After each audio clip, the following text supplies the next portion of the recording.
Hey, front seaters. Sean Provencher here with the Path Real Estate team, and I've got Dylan Provencher here with the Path Real Estate team as well. Today we're going to talk about taking territory during a shift, and it's probably one of the most important things we can talk about right now. In Toronto, we've had a dramatic year.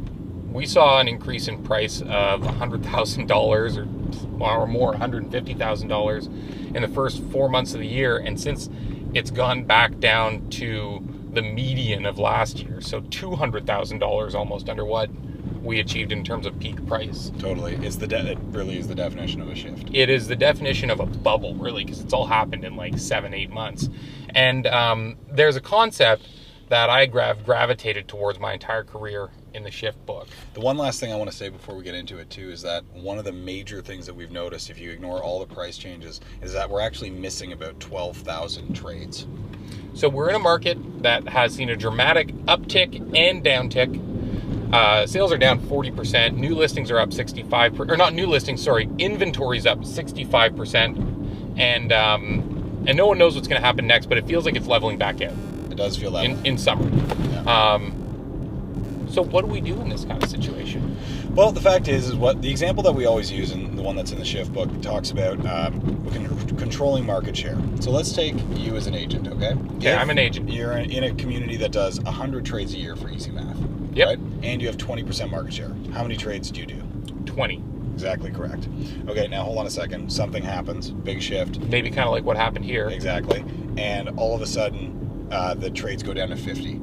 You still have that 20% market share. How many trades are you doing? But wait, let me just ask you a question. Did I have to work my butt off to still make those 20 transactions? No, because you're not anymore. Because you only have 20% market share. Oh, right. Okay, So so 20% 20% of 50 is 10. Exactly right.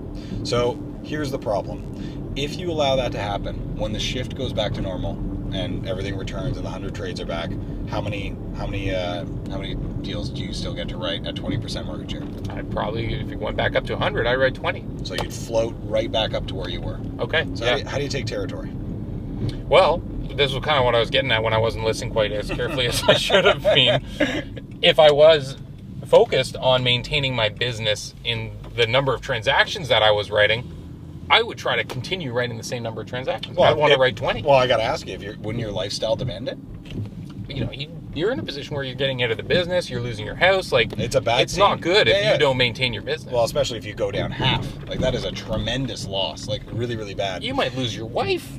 Any lousy thing could occur. Yeah, that is no absolutely joke. true. So imagine this. So imagine that you don't want to lose whatever we decide on losing: life, house, job, period. My scooter. Let's say that you're willing to fight tooth and nail to maintain the lifestyle that you have. What do you need to do?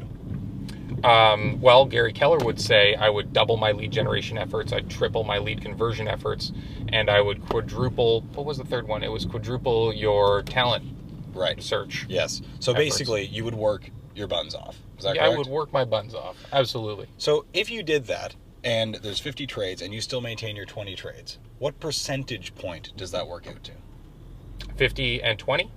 So I would have gone from 20% market share to 40% market share. That's exactly right. Now, what would you... Wow, that's significant. It is, and what the thing about it is that during that time, you'd have to fight tooth and nail to make sure that those trades still went well. So you'd be working even harder getting them out the door and actually getting them sold. Now, during that time, people really notice who steps up during a crisis. And I got to tell you, a shift for realtors is a crisis.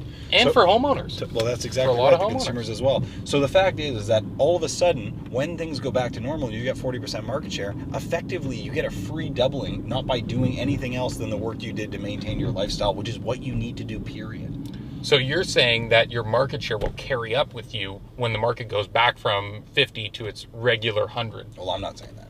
Gary Gary Keller Keller is. is. Yeah, he's a pretty smart guy, isn't he? Fairly clever. I happen to think that he's super smart. And you know what's so cool about this? If you think about the challenge in a regular market of going from 20% to 40% market share, I wager that would be even harder than maintaining your 20 transactions in a down market. And the fact... And I think it would, like, that's going to be an isolated amount of time, but getting from 20 to 40 could take 10 years. years. It might not be achievable in some markets. It could be very, very challenging. The fact is that, guys, I don't really care if it goes up or it goes down or whatever it does. It doesn't make a difference. We're in a shift now. We're going to see the bottom fall out of like the lousiest realtors out there. So there's going to be less of us when this thing's over. And it just is so exciting that we have this opportunity to take territory. So the bad news is we should have started this immediately in April, if you haven't already. But if you can, today is the day to double down on your lead generation efforts and just make sure that you maintain your market share through the shift, because by doing so, just maintaining, you're actually outpacing your peers, and you're gonna get what you deserve. More millionaires are made in bad markets than good markets. Yeah, we've been waiting for Warren this. Buffett, any of the huge investment gurus will say this. It's the same in real estate, guys. We just got to keep doing the right thing, and you got to push a little harder. It's not easy, but it's an opportunity, and it's going to go to those people who seize it. And the fact is, it was like there's so few of these, because if you look, you had like the early 90s, you had 2008 for like a Didn't second, really last. and now. So the fact is this is so tough to find these opportunities. Let's take them while we get them. I'm here praying that interest rates go up and they put another pressure test on us. Yeah, truthfully. I mean, at the end of the day, I don't think it really matters. We're in this shift now. Like, just get to work hard. Yeah. Get Awesome, out there and guys. work, front seaters. Have a good one. Thanks for watching.